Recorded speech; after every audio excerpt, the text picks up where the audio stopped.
భగవంతుని దగ్గర కొబ్బరికాయ కొడతాము. అసలు ఎందుకు కొడతాము అనేది ఒక్కసారైనా ఆలోచించారా? చెప్తాను వినండి.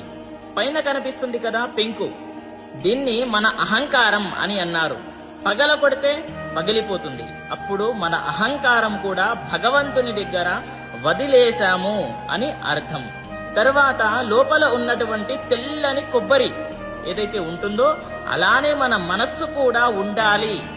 ఆ యొక్క తెల్లని కొబ్బరిలా మన మనస్సు కూడా ఉంది అని చెప్పి ఆ యొక్క తెల్లని మనస్సుతో భగవంతునికి వేడుకుంటున్నాము అని అర్థం. తరువాత లోపల ఉన్నటువంటి నీళ్లు, ఆ యొక్క నిర్మలమైనటువంటి నీళ్లల్లా మన జీవితాలన్నీ కూడా భగవంతుని దగ్గర ఉంచాము అని అర్థం. ఇంత అర్థం ఉంది ఈ యొక్క కొబ్బరికాయలో. కాబట్టి ప్రతి ఒక్కరికి కూడా తెలియజేయండి.